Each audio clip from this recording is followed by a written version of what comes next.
जमलेल्या माझ्या तमाम हिंदू बांधवांनो, भगिनींनो आणि मातांनो,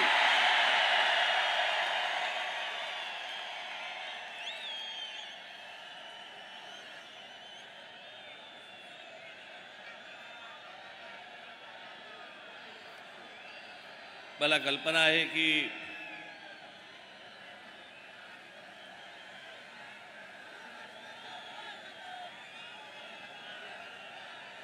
बसायला सोडा पण उभं राहायला पण जागा नाहीये.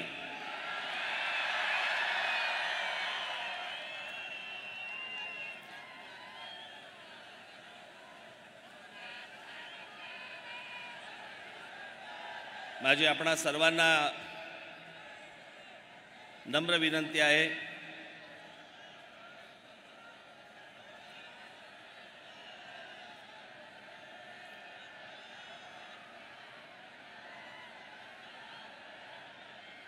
की आपल्या घोषणा, आपलं बोलणं हे जर थांबलं तर मला अनेक विषय आपल्याशी आज बोलता येतील. मी आता येत असताना बाहेर देखील आज अजून हजारो लोक आहेत बाहेर की त्यांना आतमध्ये येता येत नाहीये कारण आतमध्ये जागाच नाहीये.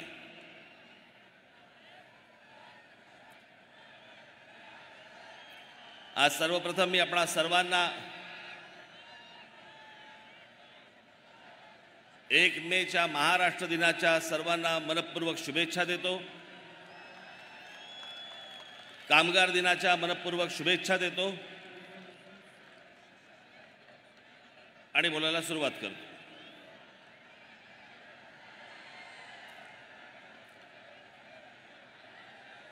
खरं तर सभा होणार नाही होणार, राज ठाकरेंनी सभा घ्यावी न घ्यावी,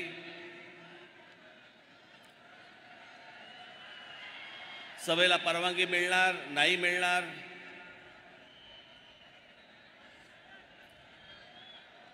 खरं तर हे का ही गोष्ट केली मला अजूनपर्यंत समजलेली नाही.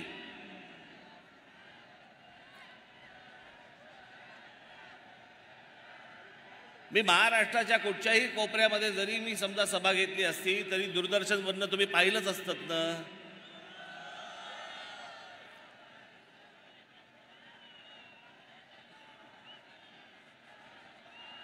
मुंबईला गुढीपाडव्याच्या दिवशी एक सभा घेतली,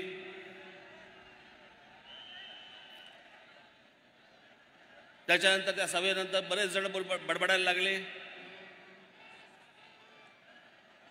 मग त्यांना उत्तर देण्यासाठी म्हणून एक उत्तर सभा ठाण्यामध्ये घेतली.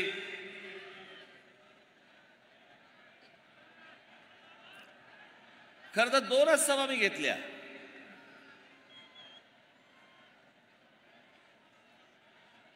पण या 2 सभांवरती किती बोलतायत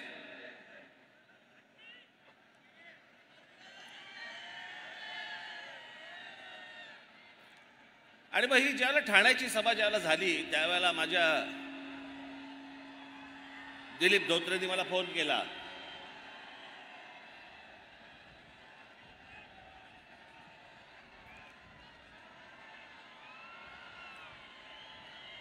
बसतील शांत, जागा नाही, ऐकता येणार नाही त्यांना. आणि आमच्या दिलीप धोत्रेंनी फोन केला आणि दिलीप धोत्रेंनी सांगितलं की साहेब आपण एक संभाजीनगरला आपण एक सभा घेऊया.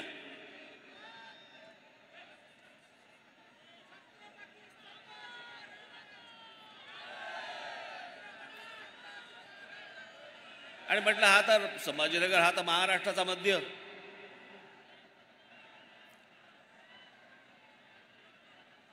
मग मी त्याला सांगितलं म्हटलं आपण एक संभाजीनगरला सभा घेऊ. म्हटलं मी तुला तारीख सांगतो नंतर.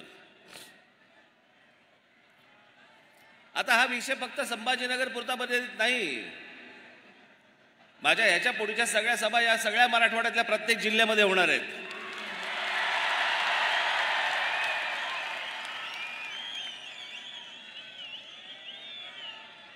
तसंच विदर्भातही जाणार आहे.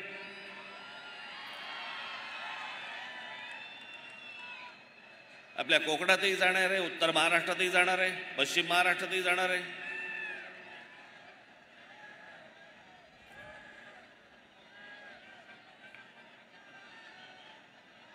पण या सभांना आडकाठी आणून काहीच होणार नाही. मी कुठेही बोललो तरी ते लोकांपर्यंत पोहोचणारच आहे.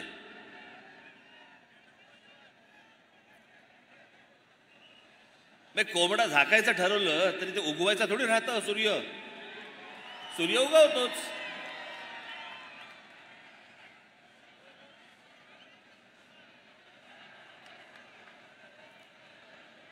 पण आज या ऐतिहासिक संभाजीनगरमध्ये जी काय उरली सुरली जी काय आहे ती म्हटलं आता जरा संभाजीनगरमध्ये काढू.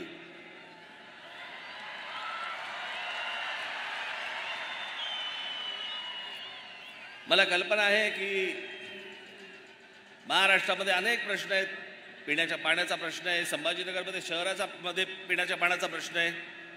10 दिवसांनी पिण्याचं पाणी येतं.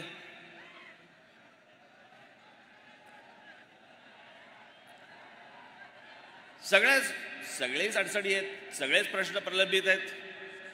मला याची संपूर्ण कल्पना आहे.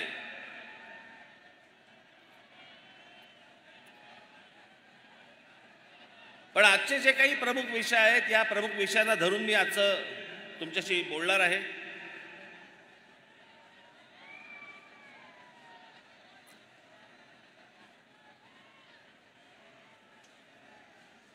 आज या संभाजीनगरमध्ये खरं तर या संभाजीनगरचं ह्याचं मूळ नाव खडकी.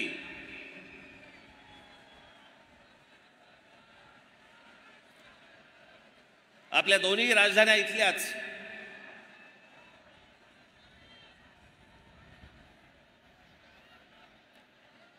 एक आमचा देवगिरीचा किल्ला आणि त्याच्या अगोदरची आमची पैठण.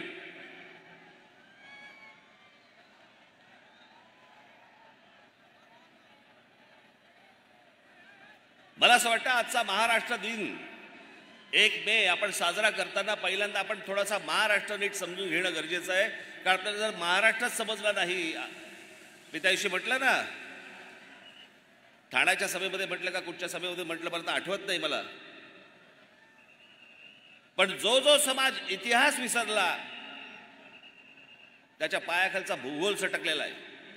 त्याच्या पायाखालची जमीन सटकलेली आहे.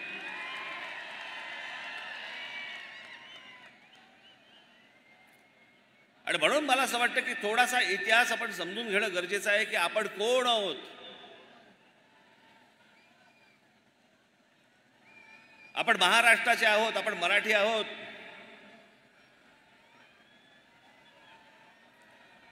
या महाराष्ट्राने आजपर्यंत या देशाला काय काय दिलं.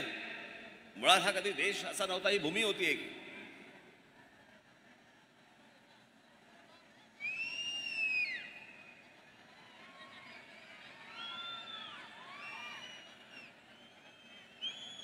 पण आमच्या ज्ञानेश्वर गेल्यानंतर ज्या वेळेला अल्लाउद्दीन खिलजी ज्या वेळेला महाराष्ट्रामध्ये इथे आला,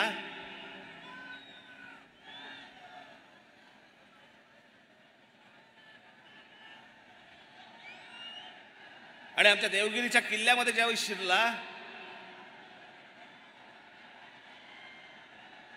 काय चाललं रे तिकडे?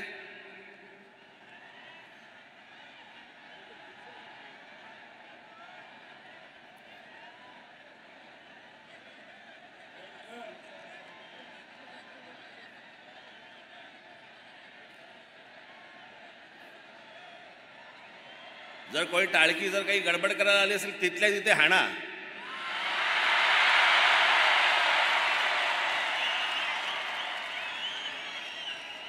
महाराष्ट्र नवनिर्माण सेनेची सभा आहे. इथे वेडवाकडं कराल ना, चौरंग करून घरी पाठवीन.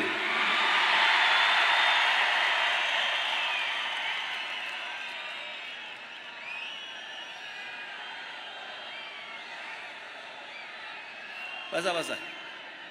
लगेच बघायला लागले काय झालं काय झालं. काय नाही झालं, बसा.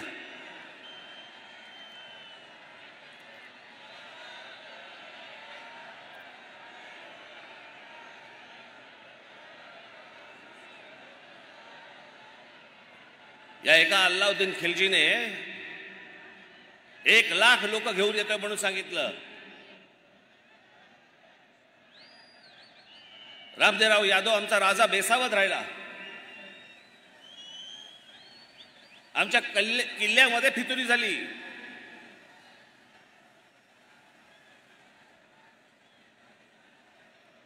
आणि ते 1 लाख लोक नव्हतीच येणारी.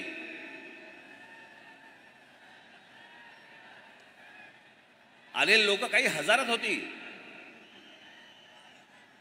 मी ज्यावेळेला हा इतिहास ज्यावेळेला वाचतो त्यावेळेला मला कळतं. नाही तर आजच्या सोशल मीडियावरती आपल्याला बघतो ना आपण,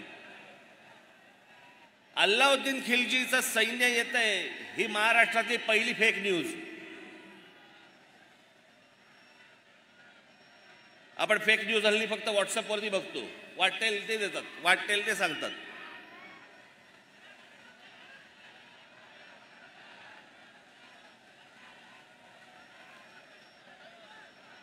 आमच्या महाराष्ट्राची कन्या रामदेवराव यादवांची मुलगी हिला अल्लाउद्दीन खिलजी पळवून घेऊन गेला.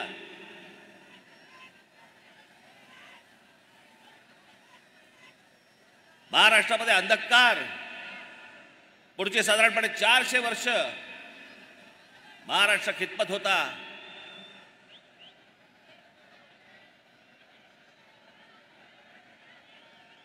या महाराष्ट्रातल्या माझ्या माता भगिनींवरती अत्याचार होत होते,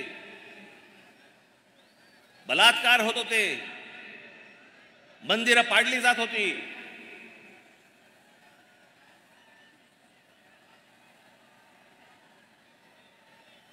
याच पैठणीला आमच्या एकनाथ महाराजांनी तेव्हा तिथे आरोळ दिली, दार उघड भैये दार उघड. हे नाही पाहत आता पावत.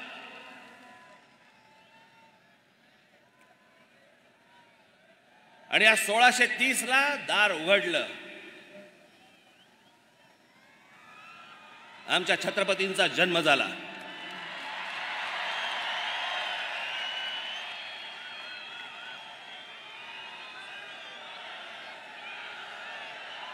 स्वाभिमानाने कसं जगायचं असतं आणि काय जगायचं असतं हे आमच्या राजाने शिकवलं.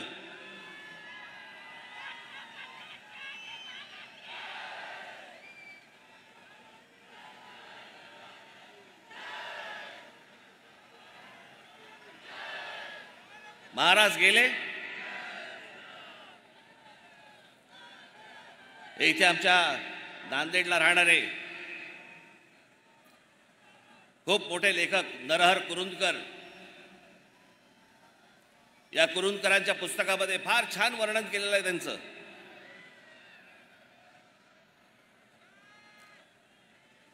छत्रपती शिवाजी महाराज म्हणजे कोण होते. आपण फक्त काय विचार करतो, अफजल खानाचा कोथळा पाडला, शाहिस्ते खानाची बोटं छाटली, आग्र्यावरून तिथून निसटले. पण केवळ 50 वर्षाचं आयुष्य, 50 वर्षाचं आयुष्य. इतका मोठा हा राजा, हा बादशाह औरंगजेब, हा शिवाजी महाराजांना तिथून निसटल्यावरती मारण्यासाठी म्हणून इथे आला, सगळं काही सोडून. महाराष्ट्रामध्ये औरंगजेब आलाय 1681 साली आणि महाराजांचा मृत्यू झालाय, महाराजांचं निधन झालंय 1680 साली. औरंगजेबाला माहित नव्हतं का की ज्याच्यासाठी म्हणून आपण महाराष्ट्रामध्ये चाललेलो आहोत तो माणूसच राहिलेला नाहीये, आपण कशासाठी चाललोय. तरी पुढची 27 वर्ष हा औरंगजेब या महाराष्ट्रामध्ये इथे राहिला आणि इथं मेला. 27 वर्ष परत कधी आग्र्याला गेलेला नाहीये. इथे संभाजीराजे त्यांच्याशी लढले, संताजी धनाजी लढले, राजाराम महाराज लढले, ताराराणी साहेब लढल्या.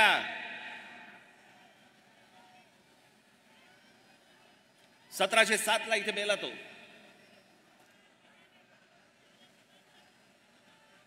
औरंगजेबाने जी पत्र पाठवलेली आहेत ना, ती जी पत्र पाठवलेली आहेत त्या पत्रामध्ये तो कोणाचाही उल्लेख नाही करत. त्या पत्रामध्ये फक्त उल्लेख करतोय शिवाजी अजून मला छळतोय. ती जी प्रेरणा आहे ज्याच्यावरती हे सगळे लढतायत त्या प्रेरणेला तो शिवाजी म्हणतोय. तो वेडा नव्हता, खुळा नव्हता.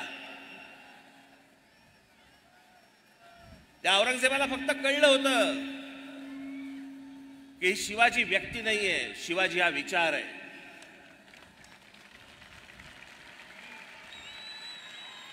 छत्रपती शिवाजी महाराज हा एक विचार आहे आणि हा जर विचार या भूमीमध्ये पसरला तर आपलं काही खरं नाही.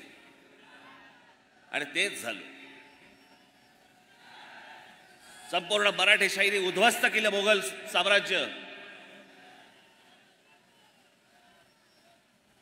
आज पाकिस्तानामध्ये असलेला तो अटोक किल्ला, ज्याला आपण म्हणतो ना अटकेपार झेंडे फडकवले मराठ्यांनी, तो अटोक किल्ला, तिथे भगवी पताका फडकली. हा संपूर्ण मराठेशाहीचा इतिहास आपण विसरलो. आम्हाला काहीच माहित नाही. आम्ही फक्त पुण्यतिथी आणि जयंत्या फक्त साजऱ्या करतोय आम्ही महापुरुषांच्या.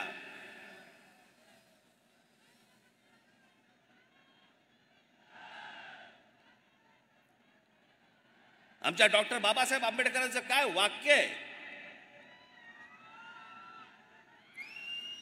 ते म्हणाले आमच्या लोकांच्या अंगामध्ये म्हणे देवी येते, भूत येतात, सगळ्या गोष्टी होतात. काय वाक्य आहे त्यांचं, अप्रतिम वाक्य आहे. त्याच्यात बाबासाहेब म्हणतात ज्या दिवशी या देशातल्या या समाजाच्या अंगामध्ये शिवाजी नावाचं भूत येईल ना, त्या दिवशी अख्खं जग पादाक्रांत करून टाकू आपण.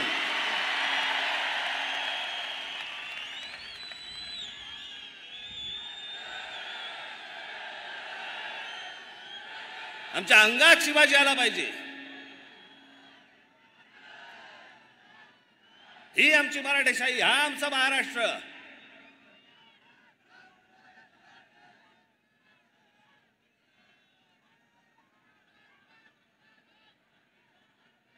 आज काय महाराष्ट्राची परिस्थिती झाली आहे. आमच्या महाराष्ट्राची आबरू वेशीवरती टाकली जाते. रोज आमच्या महाराष्ट्रामधले नेते वाटतेल ते बरळतायत, वाटतेल ते बोलतायत.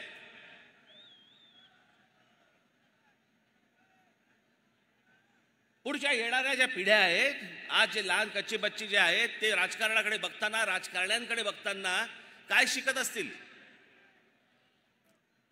हे जे टेलिव्हिजनवरती रोज एक चॅनलवरती जे चालतंय, हे राजकारण आहे. हा आपला महाराष्ट्र आहे. ज्या महाराष्ट्राने या देशाला विचार दिला, समाजवादाचा विचार या महाराष्ट्रात गेला, बुद्धिझमचा विचार या महाराष्ट्रात गेला, हिंदुइझमचा विचार या महाराष्ट्रात गेला, कम्युनिझमचा विचार या महाराष्ट्रात गेला. हा महाराष्ट्र चढपडतोय. आणि यांच्या सगळ्यांचे सगळं काय जे रोजच्या रोज जे बोलतात ते आम्ही हसण्यावर घेतोय. रोजच्या रोज आमचा महाराष्ट्र खड्ड्यात जातोय. याच्यासाठी महाराष्ट्र दिन साजरा करायचा आहे आम्हाला, की ज्यातनं आम्ही काही प्रेरणाच घेणार नाही आहोत, ज्यातनं आम्ही काही बोधच घेणार नाही आहोत. सर्वात जास्ती समाज सुधारक या महाराष्ट्राने दिले, विचारवंत या महाराष्ट्राने दिले. एक गोष्ट अशी नाही की जी महाराष्ट्रामध्ये कधी जन्माला नाही आली, महाराष्ट्राने इतरांना दिली. आणि आज काय महाराष्ट्राची हालत करून ठेवली आपण. आई बहिणीवरनं शिव्या घालतायत. कोणी मुद्द्याचं बोलायलाच तयार नाहीये. सगळेजण मुद्द्यावरती बोलतायत. आम्ही काय शिकवतोय तरुणांना? हुल्लडबाजी. याचं कारण आमचं लक्षच नाहीये.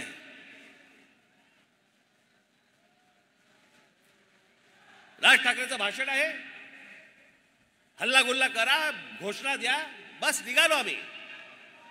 आम्हाला यातनं काही घ्यायचं नाही. इथेच मरतो आपण. या आमच्या हाताला काही लागत नाही. आणि या सगळ्या राजकारणाला हेच हवंय.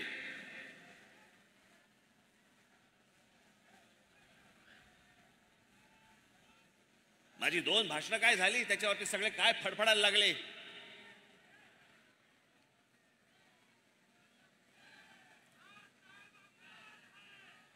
शरद पवार सांगतात की 2 समाजामधला म्हणे हे दुई माजवतायत.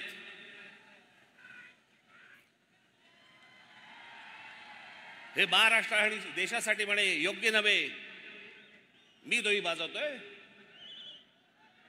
पवार साहेब, आपण जाती जातीमध्ये जे भेद निर्माण करताय ना, त्याने दुही माजती आहे.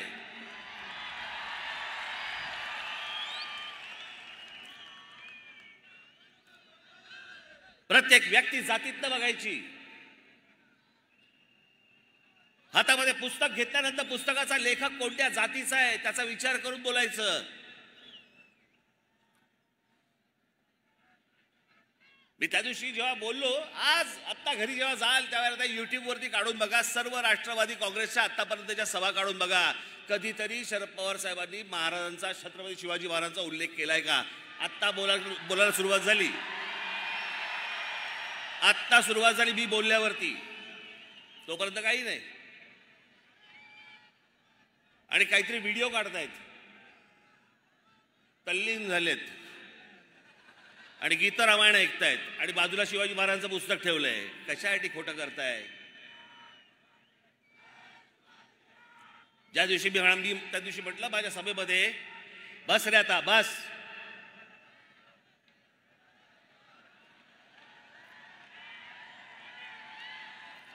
त्या दिवशी जेव्हा मी म्हटलं की शरद पवार साहेब हे नास्तिक आहेत, लागलं, झोमलं.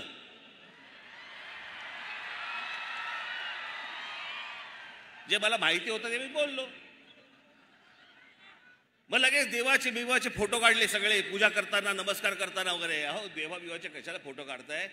आपली कन्या लोकसभेमध्ये बोलली आहे की माझे वडील नास्तिक आहेत.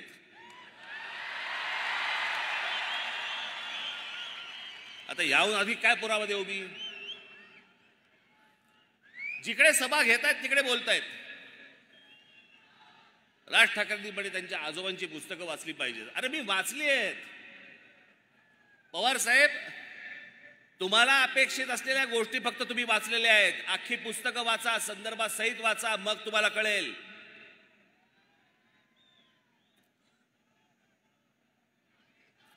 माझ्या आजोबांनी जे लिहून ठेवलंय ते जर समजा तुम्ही नीट वाचलं तर ते परिस्थितीला धरू नये. ते व्यक्तिसापेक्ष आहे.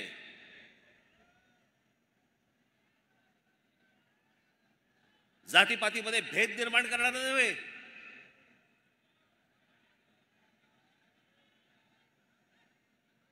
हा आपला हिंदू धर्म मानणारा माणूस होता, तो त्याची पूजा करणारा माणूस होता. या धर्मामधल्या ज्या चुकीच्या गोष्टी होत्या त्या चुकीच्या गोष्टींवरती बोट दाखवणारा माणूस होता की हे गोष्ट होता कामा नये. माझे आजोबा हे भटभिक्षुकीच्या विरोधात होते.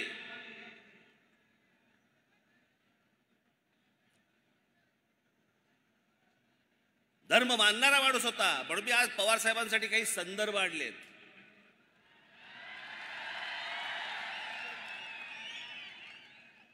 आपण ते ऐकावंच, पण या टेलिव्हिजन चॅनलच्या माध्यमातून मी आपल्याला सांगतोय, संपूर्ण महाराष्ट्राने देखील डोळे उघडे ठेवून, कान देऊन याच्या पुढची मी काही काही गोष्टी ज्या सांगणार त्या ऐकाव्यात की ह्या लोकांनी कसं विष पसरवलं ते महाराष्ट्रामध्ये जातीचं.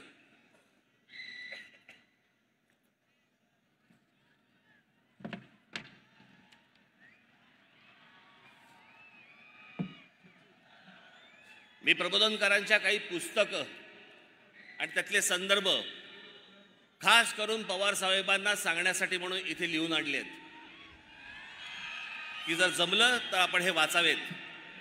पवार साहेब, माझ्या आजोबांचं पहिलं पुस्तक आहे माझी जीवनगाथा. पहिलं पुस्तक म्हणजे शेवटचं पुस्तक त्यांचं, पण त्यांचं चरित्र आहे. त्याच्यामध्ये पान क्रमांक 101 वरती हिंदू धर्माच्या प्रचाराबाबत केलेलं काम आणि ख्रिश्चन मिशनरींना विरोध म्हणून हिंदू मिशनरी चळवळ स्थापन करणारा माझे आजोबा होते.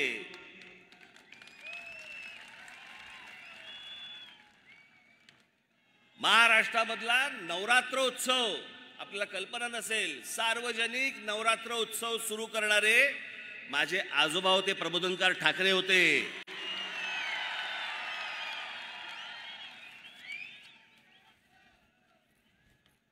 त्यांचं एक पुस्तक आहे ऊठ मराठ्या ऊठ. या पुस्तकामध्ये हिंदू धर्मीयांवरच्या अत्याचाराबाबतची माहिती आहे. पवार साहेब जरूर वाचा. प्रबोधनमधील प्रबोधनकार यांचा खंड क्रमांक 1 प्रतापगडावरच्या भवानीवरचं संकट, हे वाचा, रायगडचे ग्रामण्य वाचा, राष्ट्रसेवा हिंदूंचा राजधर्म वाचा. आपल्याला जेवढं पाहिजे ना तेवढंच वाचू नये. हे जे विष या माणसाने जे कालवलं ना, मी जे सतत सांगतोय की राष्ट्रवादीचा जन्म झाल्यानंतर महाराष्ट्रामध्ये जातीपातीचं राजकारण मोठ्या प्रमाणावरती सुरू झालं. जात प्रत्येक जण मानत होता, जात प्रत्येकाला प्रिय होती, पण दुसऱ्या जातीबद्दलचा द्वेष हा राष्ट्रवादी काँग्रेसच्या जन्मानंतर सुरू झाला.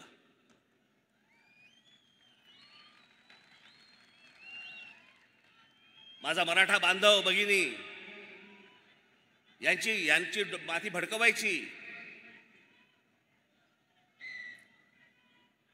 मग कोणतरी जेम्स लेन सारखा एक माणूस उभा करायचा,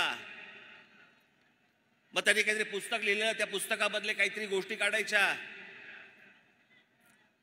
आणि ज्या माणसाने संपूर्ण महाराष्ट्रात नव्हे तर देशात छत्रपती शिवाजी महाराज घराघरापर्यंत पोहोचवले, त्यांच्या वृद्धापकाळामध्ये पवार साहेबांनी आमच्या बाबासाहेब पुरंदरेंना त्रास द्यायला सुरुवात केली. कशासाठी? की ते ब्राह्मण आहेत म्हणून. पवार साहेबांना मला एकच गोष्ट सांगायची आहे, हा राज ठाकरे आहे ना, आमचं घर, आमच्या घरामध्ये आम्हाला कधी जातपात शिकवली नाही, आम्हाला जातपात माहिती नाही, आम्ही जातपात कधी बघत नाही आणि आम्हाला जातीपातीशी काही देणं घेणं नाही. मी ज्याच्याकडे जातो ती व्यक्ती त्या व्यक्तीकडे जातो. मी जात बघून जात नाही, जात बघून पुस्तकं वाचत नाही. तुमच्या मतांच्या राजकारणासाठी हे सगळं ध्रुवीकरण करायचं जर एवढंच आहे तर मग रायगडावरची समाधी ही कोणी बांधली? आमच्या शिवछत्रपतींची समाधी जी बांधली गेली रायगडावरती कोणी बांधली? ही आमच्या लोकमान्य टिळकांनी बांधली. लोकमान्य टिळकांना आता तुम्ही काय ब्राह्मण म्हणून बघणार आहात का?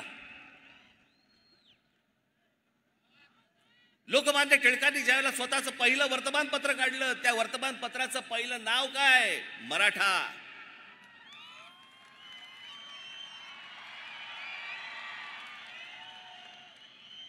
हे पवार साहेब कधी सांगणार नाहीत. आता जेम्स लेन इतकी वर्ष बघा, हे माणसं सत्तेमध्ये होती, खेचून आणायचा होता त्या जेम्स लेनला, विचारायचा होता तुला कोणी सांगितलं हे? त्या जेम्स लेनची आता इंडिया टुडेने मुलाखत घेतली. त्या मुलाखतीमधले फक्त 4 प्रश्न मी तुम्हाला दाखवायला आणलेत. ते 4 प्रश्न फक्त आपण बघून घ्या. दाखव रे. एक मिनिट थांबा. ही जेम्स लेनची मुलाखतीतला काही भाग आहे. छत्रपती शिवाजी महाराजांची अपमानकारक माहिती तुम्हाला कोणी पुरवली होती? तुम्ही प्रश्न चुकीच्या पद्धतीने विचारत आहात. हे जेम्स लेन सांगतोय, मला कोणीही माहिती पुरवली नाही.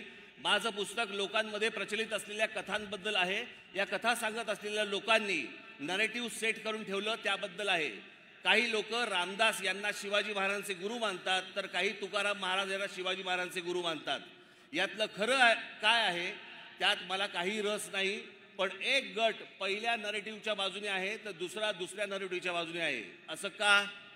पुढे तुमच्याकडे असलेल्या अपमानकारक माहितीचा आधार काय? जेम्स लेन, माझं पुस्तक काळजीपूर्वक वाचणाऱ्यांच्या लक्षात येईल की मी कुठलंही ऐतिहासिक तथ्य मांडल्याचा दावा केलेला नाही. मी शिवाजी महाराजांचा अपमान केलाय अशी टीका करणाऱ्यांनी चुकीचा अर्थ काढलाय.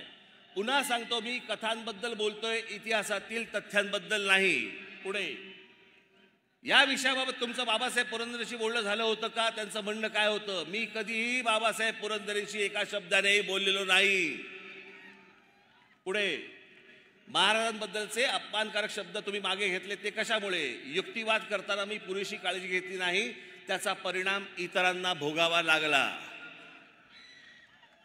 ज्याच्यावरनं 10-15 वर्ष राजकारण केले या महाराष्ट्रामध्ये पवार साहेब तुम्ही, तो जेम्स लेन सांगतो मी कोणालाही भेटलेलो नाहीये. ते माझं ऐतिहासिक पुस्तक, माझ्या ज्यामध्ये इतिहास नाहीये. तुमची केंद्रामध्ये सत्ता होती, तुम्ही कृषी मंत्री होतात, का नाही फरफटत आणला त्याला? का महाराष्ट्राची डोकी फिरवलीत? कशासाठी हे विष पाजलत तुम्ही लोकांना? कशासाठी विष पाजलत? नवीन वाद उकरून काढायचे. शिवाजी महाराजांचे गुरु रामदास स्वामी होते का नव्हते? रामदास स्वामींकडे परत तुम्ही जातीने बघणार आहात? रामदास स्वामी कधी बोलले की मी शिवाजी महाराजांचा गुरु होतो? की शिवाजी महाराज कधी बोलले की रामदास स्वामी माझे गुरु होते म्हणून? गुरु शिष्याचा नात्याचा काही संबंधच येत नाही.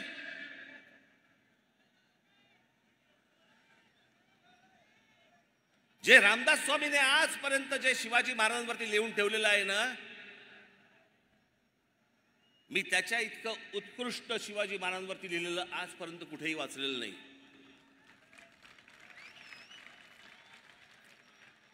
जे त्यांनी लिहून ठेवलंय ना, निश्चयाचा महामेरू, बहुत जनासे आधारू, अखंड स्थितीचा निर्धारू, श्रीमंत योगी, त्याच्यातल्या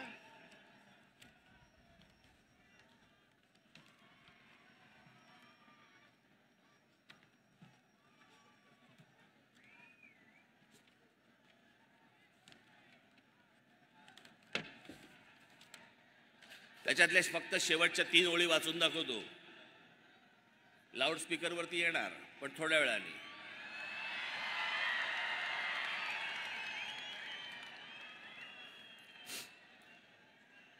तुमचे देशी या ओळी येत नाहीत फारशा, पण हे मी तुमच्यासमोर पूर्ण वाचून दाखवतो म्हणून मी त्यात फक्त शेवटच्या 3 ओळी वाचून दाखवतो.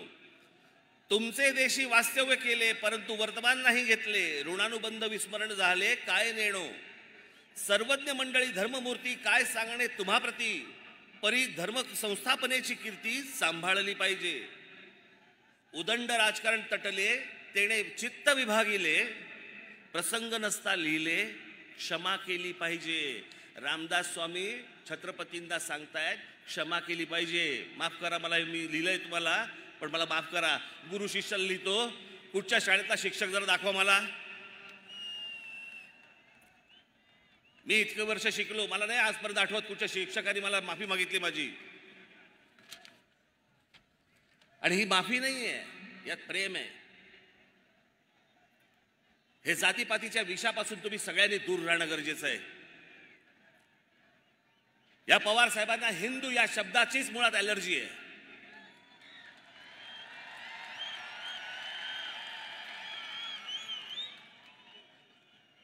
प्रत्येक वेळेला बोलताना शाहू फुले आंबेडकरांचा महाराष्ट्र, हो तो आहेच, आमच्या शाहू फुले आंबेडकरांचा महाराष्ट्र आहे, पण त्याआधी आमच्या शिवछत्रपतींचा महाराष्ट्र आहे. त्यांचा विचार घेऊन ते पुढे गेले, त्यांचा विचार घेऊन ते पुढे गेले. पण कधी पवार साहेबांच्या तोंडी शिवाजी महाराजांचं नाव कधी ऐकलं नाही. मी आता काढल्यानंतर आता बोलायला लागले. आणि हल्ली काय गोष्टी काय लपून राहत नाहीत. त्या सगळ्या राष्ट्रवादीच्या सभा तुमच्या समोर आहेत, घरी जाऊन बघू शकता. फोटो पण नसतो, फोटो पण कधी नसायचा, आता सुरू केलं लावायला. या सगळ्या गोष्टींपासून मी हे मुद्दामून आपल्याला सांगतोय, कारण हे जे सत्य जे चालू आहे ना त्यांचं. आणि पवार साहेब, पहिली गोष्ट आपल्याला निश्चितपणे सांगतो, मी जात मानत नाही, मला जातीशी काही देणं घेणं नाही. इथे कोणा ब्राह्मणांची बाजू घेण्यासाठी म्हणून मी पण उभा नाहीये आणि कोणाचीच बाजू घेणार नाहीये. महाराष्ट्र असा कधी नव्हता. याच आमच्या शिवछत्रपतींनी आम्हाला शिकवलं. 18 पगड जातींना घेऊन स्वराज्याची स्थापना केली. या 18 पगड जाती या महाराष्ट्रासाठी झटत होत्या. त्या 18 पगड जातींमध्ये विष घालवलं तुम्ही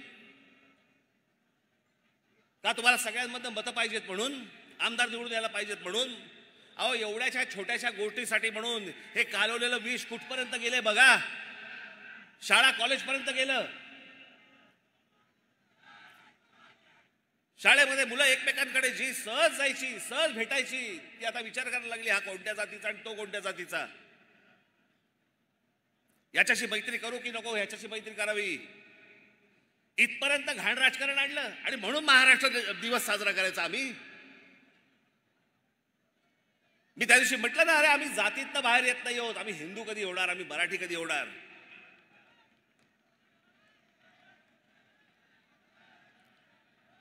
आमच्याकडे जातीने विळखा घालून ठेवल्या सगळ्या गोष्टीला. याच्या उपर आम्ही बघायला तयार नाही आहोत. ज्या महाराष्ट्राने इतके उदात्त विचार या महाराष्ट्राने दिले, तो महाराष्ट्र जातीत सडतोय.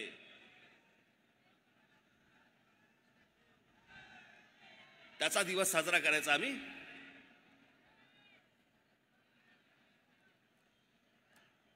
या महाराष्ट्रामध्ये अनेक गोष्टी आहेत. ह्या आता लाऊडस्पीकरचा विषय,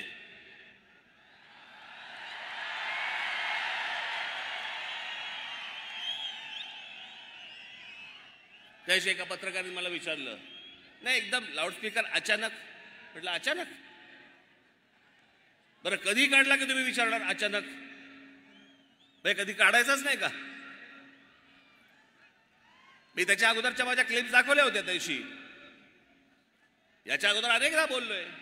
बरं हा काही लाऊडस्पीकर हा नवीन विषय नाहीये. हा काही मी पहिल्यांदा मांडतो अशातला विषय नाहीये. याच्या अगोदर अनेकांनी मांडलाय. मी फक्त त्याला पर्याय दिला.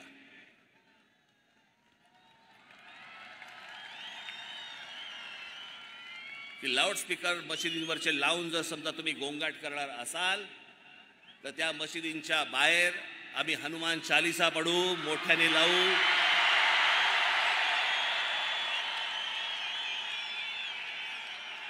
मला कुठेही महाराष्ट्रामध्ये दंगली घडवायच्या नाहीत. महाराष्ट्रामध्ये मला कुठेही दंगली घडवायची इच्छा देखील नाहीये. मुस्लिम समाजाने देखील ही गोष्ट नीट समजून घेणं गरजेचं आहे.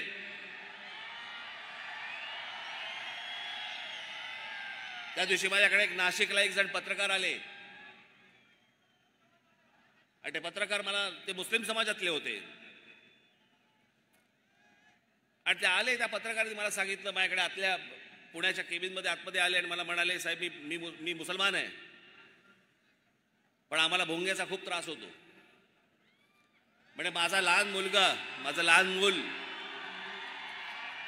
हे लाऊडस्पीकर लागले की म्हणे झोपेना ते आजारी पडायला लागलं आणि दरवेळेला ते म्हणे झोपायला आलं लहान मूल माझं की म्हणे इकडनं म्हणे ते अजान आणि त्या सगळ्या बांग सुरू होतात आणि माझं पोर झोपू शकलं नाही. मग मी अनेकदा त्याला सांगितलं, पण एकदा मी मशिदीत गेलो, तिकडचे मौलवी होते, त्याला सांगितलं की माझ्या मुलाला त्रास होतोय तुमच्या भोंग्याचा, तुम्हाला जे काय पठण करायचं असेल ते मशिदीच्या आत करा, आम्हाला या लाऊडस्पीकरचा त्रास होतोय. त्याच्यानंतर त्यांनी काहीतरी कमी केलं आणि त्या दिवशी पण मी सांगितलं होतं, आज परत मी तुम्हाला सांगतो, लाऊडस्पीकर हा सामाजिक विषय आहे, हा धार्मिक विषय नव्हे.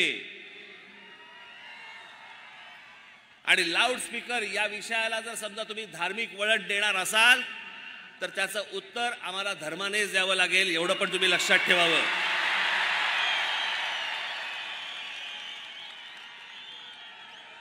आमची इच्छा नसताना आम्हाला टोकाची भूमिका घ्यायला लावू नका. महाराष्ट्रामधली शांतता आम्हाला बिघडवायची नाही, इच्छाही नाही, गरजही नाही.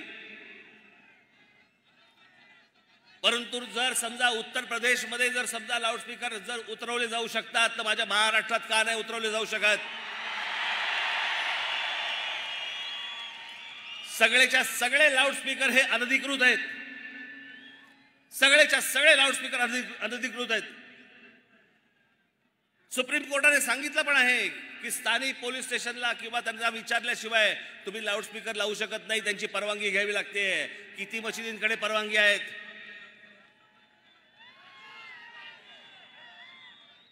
कोणाचकडे परवानग्या नाही आहेत. मला कोणीतरी सांगितलं, कालच कोणीतरी सांगितलं, इथे संभाजीनगरमध्ये 600 मशिदी आहेत. बांगेची कॉन्सर्ट चालते की काय इकडे?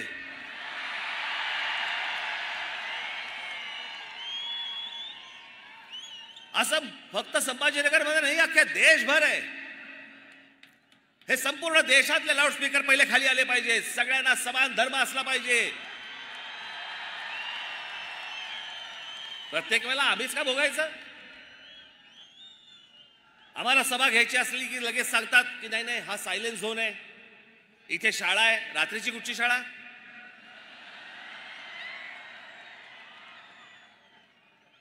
हा सायलेन्स झोन आहे, इथे शाळा आहे, इथे मंदिर आहे, इथे सभा नाही घेऊ शकत. आणि ह्याना कुठेही रस्त्यावरती येऊन तुम्ही नमाज पडताय. कोणी अधिकार दिले तुम्हाला?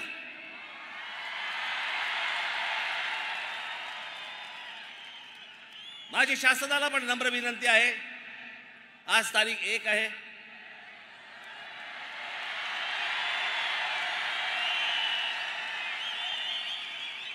उद्या तारीख 2 आहे,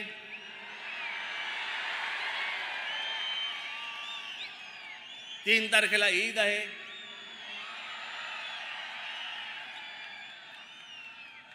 त्यांच्या सणामध्ये मला कुठच्याही प्रकारचं विष घालवायचं नाही.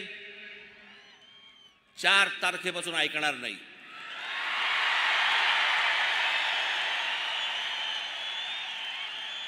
माझी महाराष्ट्रातल्या सर्व तमाम हिंदू बांधवांना, भगिनींना माझी विनंती आहे, हात जोडून विनंती आहे, जिथे जिथे यांचे लाऊडस्पीकर लागतील त्यांच्या समोर दुप्पट आवाजाने तिथे हनुमान चालीसा तुमची लागलीच पाहिजे.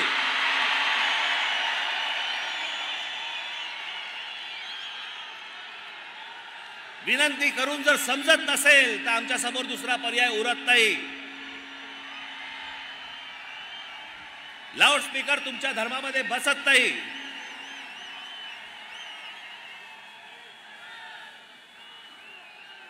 जे सुप्रीम कोर्टाचे नियम म्हणून सांगताय ना, त्या सुप्रीम कोर्टाच्या नियमामध्ये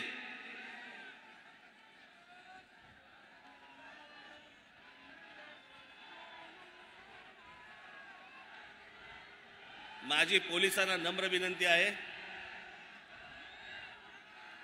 जर सभेच्या वेळेला हे बांग जर सुरू करणार असतील, आपण आत्ताच्या आत्ता ताबडतोब तोंडात बोळा कोंबावा. ह्यांना जर सहज सरळ मार्गाने जर समजा समजत नसेल तर मग त्याच्यानंतर महाराष्ट्रात काय होईल मला माहिती नाही.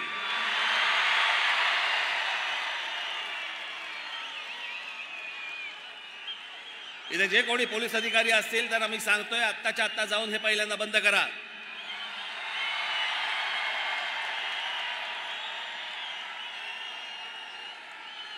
आणि माझं एक म्हणणं आहे या बाबतीत, त्यांना जर समजा सरळ भाषेमध्ये समजत नसेल ना तर एकदा काय ते तिच्या आईला होऊनच जाऊन देत.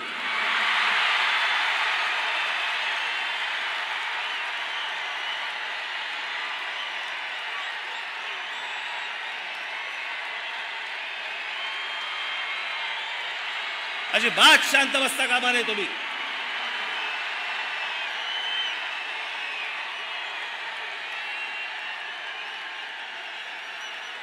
संभाजीनगरच्या पोलिसांना माझी हात नम्र विनंती परत करतोय, मी आपल्याला परत सांगतोय,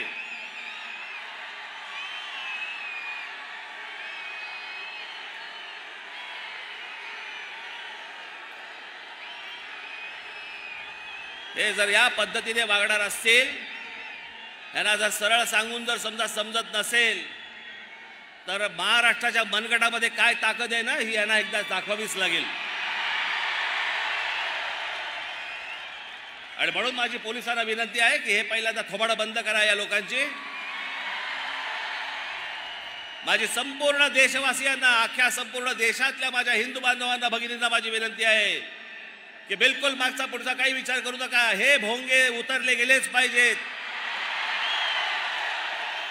सगळ्या धार्मिक स्थळांवरचे, मग उद्या मंदिरांवरचे असतील तरी उतरले गेले पाहिजेत, पण ह्यांचे उतरल्यानंतर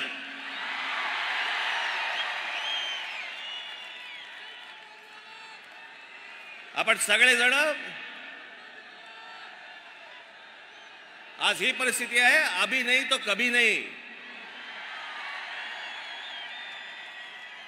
माझ्या देशातल्या सर्व देशवासियांना, माझी सर्व हिंदू बांधवांना, भगिनींना माझी विनंती आहे, जर हे 3 तारखेपर्यंत ऐकले नाही, 4 तारखेला हनुमान चालीसा प्रत्येक ठिकाणी मला ऐकू आलंच पाहिजे. पोलिसांकडनं वाटल्यास रीतसर परवानगी घ्या, लाऊडस्पीकरची परवानगी घ्या, त्यांना द्यावीच लागते. पण ती परवानगी घेऊन आपण या सगळ्या गोष्टी जोरात कराल आणि सामाजिक दृष्ट्या हा इतके वर्षाचा प्रलंबित प्रश्न हा कायमचा निकाली लागेल, याच्यासाठी सगळ्यांनी आपण हातभार लावावा ही नम्र विनंती करतो आणि आपणा सर्वांची मी रजा घेतो. धन्यवाद. जय हिंद, जय महाराष्ट्र.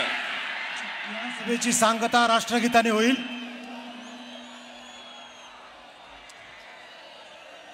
राष्ट्रगीत.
वंदे वंदे.